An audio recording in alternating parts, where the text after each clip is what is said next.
उद्घाटन में जिसकी जिसकी आस्था हो, जब धर्मगुरु बागेश्वर धाम आ सकते हैं सीएम हाउस में, तो पास्टर क्यों नहीं आ सकते किसी के उद्घाटन में? तो मेरा कहना है कि सबको धर्म की आज़ादी है, सबको प्रार्थना की आज़ादी है, सब अपने अपने धर्म और अपनी अपनी प्रार्थनाएं करें। इस संविधान में सबको अधिकार दिया हुआ है। कोई भगवा पहन के गुंडागर्दी करेगा तो उसको बर्दाश्त नहीं किया जाएगा। भगवा गुंडागर्दी, भगवा आतंक अब बर्दाश्त नहीं होगा। हम भी हिंदू हैं और गर्व से कहते हैं हिंदू हैं, और हम दूसरे धर्मों का भी उतना ही सम्मान करते हैं। चुनाव करके कम लोग आए।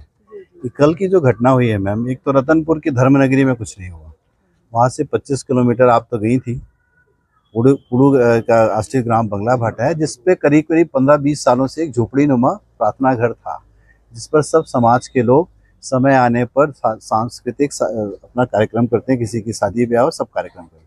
उसको ग्रामीण लोगों ने मिल के अपना पैसा लगा के और अपना श्रमदान करके उसको पक्का बनाया। उद्घाटन में जिसकी जिसकी आस्था हो, जब धर्मगुरु बागेश्वर धाम आ सकते हैं सीएम हाउस में, तो पास्टर क्यों नहीं आ सकते किसी के उद्घाटन में? तो मेरा कहना है कि सबको धर्म की आज़ादी है, सबको प्रार्थना की आज़ादी है, सब अपने अपने धर्म और अपनी अपनी प्रार्थनाएं करें। इस संविधान में सबको अधिकार दिया हुआ है। कोई भगवा पहन के गुंडागर्दी करेगा तो उसको बर्दाश्त नहीं किया जाएगा। भगवा गुंडागर्दी, भगवा आतंक अब बर्दाश्त नहीं होगा। हम भी हिंदू हैं और गर्व से कहते हैं हिंदू हैं, और हम दूसरे धर्मों का भी उतना ही सम्मान करते हैं। पर जिस तरीके का आतंक कल फैलाया गया, अगर कल ग्रामीण उठ के सामने आ जाते ना, तो फिर आपकी वही वाली घटना होती जो लोहड़ीगुड़ा में हुआ है। इस बार अगर जाएंगे तो घटना रिपीट होगी। इसलिए मैं आपको बताने इनके ऊपर एक तो एफआईआर दर्ज की जाए, जो भी लोग गए थे, चाहे वो प्रबल प्रताप सिंह हो, और एक भी आदमी कोटा का नहीं था, सब बाहर के लोग गए थे, तथाकथित भगवाधारी लोग जो पूरे हमारे शांति के टापू कोटा पे अशांति फैलाना चाहते हैं। इनके ऊपर एफआईआर दर्ज नहीं होगी तो आने वाले समय में कानून को हम भी अपने हाथ में लेने के लिए मजबूर होंगे, क्योंकि जिस तरीके का आतंक बताया, कोटा में अशांति फैलाने की कोशिश की गई, वो बर्दाश्त नहीं चाहिए। चाहे जसपुर का आदमी आए, चाहे झारखंड का आदमी आए, कोटा विधानसभा क्षेत्र में अशांति और सामाजिक सौहार्द को बिगाड़ने का काम अगर कोई भी करेगा तो उसे छोड़ा नहीं जाएगा। और हमारी पुलिस प्रशासन, कानून सबके लिए बराबर है। इनके ऊपर एफआईआर दर्ज की जाए ताकि वो गांव में पहुंचे कैसे, बिना प्रशासन का बाड़ा आ जाएगा इस मसीह के नाम में। आप सेवकाई करते हैं, आप प्रार्थनाएं करते हैं, आप बड़े बिजनेस करते हैं, लेकिन सुरक्षा का बाड़ा नहीं है। हो सकता है कह रहे कि आप प्रार्थना कर रहे हो, आपने दान भी, भेंट भी, दशवांश भी दिया हो, लेकिन फिर भी कहता आपका कोई काम ना बनाओ। हो सकता है कि आज आपके अंदर कुछ चल रहा हो कि परमेश्वर ने मुझे अब तक ठीक नहीं किया, लेकिन ये गवाहियां, सबूत हैं कि यीशु मसीह जिंदा है। बहुत सारे लोगों के जीवन में सुरक्षा का बाड़ा नहीं है। बहुत सारे लोग प्रार्थना करते हैं लेकिन उनके घर में सुरक्षा का बड़ा नहीं है। पवित्र आत्मा चाहते हैं, परमेश्वर चाहते हैं, जिनके जीवन में वफादारी, ईमानदारी का कैरेक्टर है, जिनके चरित्र में ईमानदारी है, परमेश्वर उसको सुरक्षा का बाड़ा देते हैं। याद रखना कह रहे कि आज पवित्र आत्मा आपको पूछ रहे कि आपको बेशक प्रभु ने बुला लिया है, लेकिन शैतान चाहता है कि मैं इनको बर्बाद कर दूं, इनको होपलेस कर दूं, इनको निराश कर दूं। लेकिन याद रखना, जितने पवित्र आत्मा में आए हैं, जितने यीशु मसीह में बैप्टिज्म ले लिया है, उन सब के चारों ओर स्वर्गदूतों का बाड़ा लगा दिया परमेश्वर ने। करें आज आपके चारों ओर स्वर्गदूतों का बाड़ा है। जब आप देखते हैं कि कोई गाय और बैल और बकरियां, आप भेड़ किसी खेत में देखते हैं, वहां पर चारों तरफ कांटों की तार होती है। पालक के खेत के पास, मूली के खेत के पास, मैं कह रहा हूं कि कोई भी सब्जी का खेत होगा तो उसके चारों ओर कांटों की तार होगी। क्यों होती है वो? क्योंकि ताकि जानवर उसके अंदर घुस न सके। लेकिन बहुत सारे लोगों को नहीं मालूम, कह रहे जो प्रभु में आ चुके हैं, आज अगर आप वफादारी के साथ चल रहे हैं, परमेश्वर का आत्मा कह रहा आज तुम्हारे चारों ओर कांटे की तार नहीं, करंट की तार आ रही है यीशु मसीह के नाम में।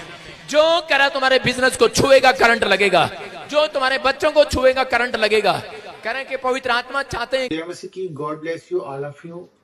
आज के सुंदर समय में हम परमेश्वर की उस योजना को जो हम पर प्रकट किए, उसके विषय में हम बात करना चाहते हैं।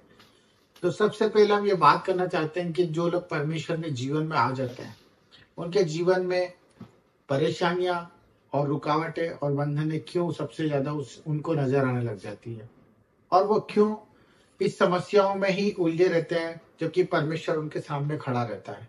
आज हम देख रहे हैं कि जहां जहां पर चर्चेस हैं, जहां जहां पर आप वीडियो के द्वारा देख पाते होंगे, लोग अपनी चंगाइयों को पा रहे हैं, अपनी छुटकारा पा रहे हैं। और मैं ये भी चाहता हूं कि हम सब परमेश्वर को करीब से जाने, हम परमेश्वर के उस वचन को जाने जो परमेश्वर ने हमसे, हमारी आत्मा में रखा है, हमारे हृदय के अंदर उसने वो बीज डाला है। तो आज उसी विषय में आपसे बात करना चाहता हूँ मेरे भाइयों और मेरी सिस्टरों कि हम लोग जब परमेश्वर के वचन को पढ़ते हैं और उस पर अमल में लाने की कोशिश करते हैं, तभी हम अपने उद्धार को देख पाते हैं। मैं आज देख पा रहा हूँ कि बहुत सारे लोग हैं जो अपनी चंगाइयों को रिसीव नहीं कर पा रहे, जो अपने छुटकारे को नहीं रिसीव कर पा रहे। वो हम में से ही है, परंतु वो कोई ऐसे लोग नहीं है जो परमेश्वर को प्यार नहीं करते, परंतु उनका प्यार और उनकी परमेश्वर की तरफ निवेदन प्रार्थना पूरी क्यों नहीं हो रही है। मैं इस विषय में आपको बताने जा रहा हूँ कि कौन से वचन उनके लिए वो काम करते हैं और वचन किस तरह से उनके जीवन में कारीगर होते हैं और किस तरह से वचन उनके जीवन में प्रकट होते हैं और वो उद्धार के मार्गों पर चल पड़ते हैं और वो दूसरों के लिए गवाही बनते हैं। तो मेरे भाई बहनों, आज के इस विषय को लेकर मैं आपसे चाहता हूं कि आप मुझे प्रोत्साहित करें और कोई गलती हो तो क्षमा करें और परमेश्वर के इस वचन के अनुसार मुझे समझाएं और मैं उस पर ध्यान लगाऊं। तो सबके लिए हम लोग प्रार्थना भी करते हैं और उन विषयों के लिए हमें परमेश्वर की ओर से जो हमारे भाइयों हमें रिक्वेस्ट भेजते हैं उस पर अपना परमेश्वर से प्यार प्रकट करने की कोशिश करते हैं। तो मैं इस बात के लिए आपको आज अवगत कराने वाला हूँ कि जिस तरह से हम परमेश्वर के जीवन में आ गए और चुन लिए गए, ये हमारी ओर से नहीं हुआ है। सबसे पहले हम इस चीज को जान ले कि जो परमेश्वर का वचन है कि मैंने तुझे चुना है, तूने मुझे नहीं चुना है। तो इस बात का हम ध्यान दें कि अपने जीवन का, अपने भविष्य का, अपनी चिंताओं का सबसे पहले हमें नकारा करना है और अपने भविष्य के बारे में, अपने कल के बारे में चिंता करना छोड़ देनी है। क्योंकि परमेश्वर का वचन यही कहता है कि हम कल की चिंता करेंगे तो हम परमेश्वर के खिलाफ होंगे। हमें कोई चिंता नहीं करनी क्योंकि हमने परमेश्वर को नहीं चुना, परमेश्वर ने हमको चुना है। तो मेरे भाई बहनों, सबसे पहले इस चीज पे गौर करने का हमारे लिए परमेश्वर ने ये वचन को प्रकट किया है। दूसरा वचन जो मैं आपको बताना चाह रहा हूँ वो ये है कि वचन जब तक दो धारी तलवार नहीं बन जाता, जब तक वो कारीगर नहीं होता, वो काम में नहीं आता, तब तक वो एक वचन ही कहलाता है। परंतु वो कब प्रकट होता है? जिस तरह परमेश्वर का दृष्टांत है कि बीज जब तक तुम अच्छी भूमि पे नहीं उपजाओगे, जब तक फसल नहीं बनेगी।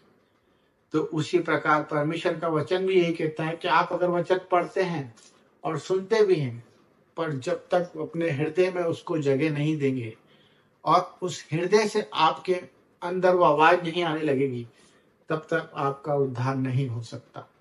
तो हम वचन को पढ़े, वचन को सुने, परंतु वचन को हृदय में डालने की कोशिश करें। ये परमेश्वर का प्यार है। अगर आपने वचन को, बाइबल को, परमेश्वर के कहे नियम को अगर अपने हृदय में डालने की आदत डाल दी, तो मैं बता रहा हूं आप दूसरों के लिए उद्धार के मार्ग बनेंगे, आप आशीषित हो जाएंगे। आपको किसी जगह जाने की, भटकने की जरूरत नहीं पड़ेगी। आपको अपने हृदय से ही वो जवाब मिल जाएगा जिस चीज के लिए आप भटक रहे हैं। आप रोगी होंगे, आप परेशान होंगे, आप कर्जे में होंगे, पर परमेश्वर का यह जो बात मैं आपको बताने जा रहा हूँ वो यही है कि परमेश्वर के वचनों को अपने हृदय में डाल लीजिए मेरे भाई बहनों। फिर देखेंगे आपके जीवन में किस तरह से उद्धार होता है और चंगाई और छुटकारा आपके जीवन में इसी वक्त है। आप स्वीकार करें और वचन को पूरी तरह काम करने दें। धन्यवाद। सबको जय मसीह की।